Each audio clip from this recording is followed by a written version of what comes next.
My name is Lily Mott, and I am passionate about amplifying the voices of young changemakers around the world.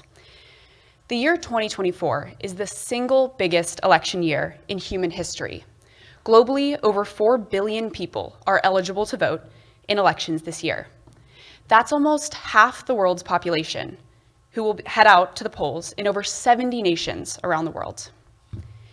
If we break down these massive numbers a little bit, we can estimate that about 1.2 billion of these voters are young people aged between 18 and 35. That's us. That's our generation that's heading to the polls.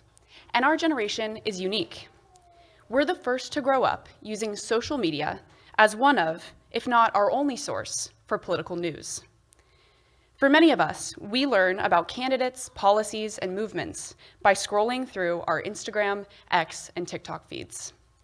Social media has become this powerful tool for us to engage with politics, but at the same time, social media is becoming more moderated without us even realizing it. Platforms are actively regulating political content.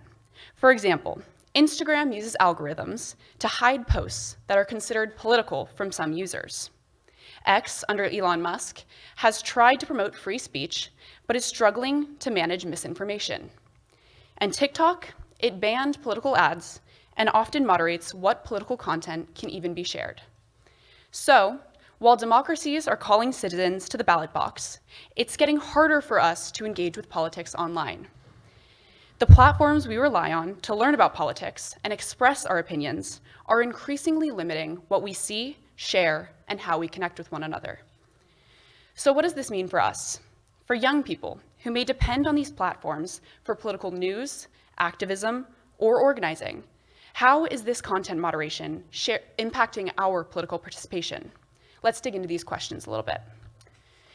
The issue is that technology is evolving faster than regulation can keep up. Companies like Metta, which owns Facebook and Instagram, are deciding how political content is handled and unfortunately prioritize profit over people.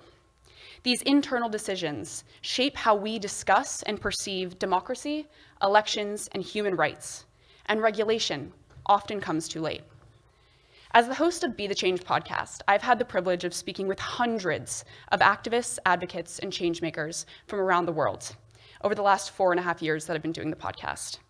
Many young people feel unheard and underrepresented in spaces of power. So, in turn, they go to social media to voice their opinions, organize movements, and cultivate communities of changemakers. But now, those social media networks are silencing them too. This has serious implications.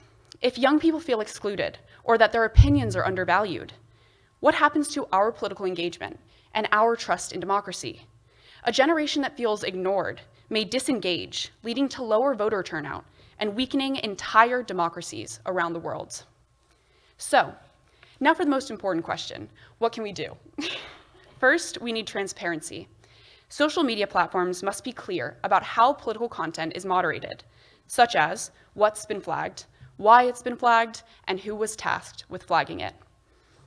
Second, let's educate ourselves and raise awareness about political content moderation on social media. Most people aren't aware that content on social media is moderated or even blocked when we're scrolling through our feeds. But we need to spread the word to help people control their social media experiences better. Finally, this is the most important point. Young people need to continue to make our voices heard in more spaces of power. Social media is just one tool. We also need to show up at protests, contact our representatives, have in-person conversations about controversial topics, create our own platforms to make our voices heard, like podcasts and blogs, and most importantly of all, if we can and when we can, we need to vote. Our generation has proven that we can drive change on so many issues, from climate action, racial justice, gender equality, and more. And the amazing girls that I'm sharing the stage with today are a testament to that.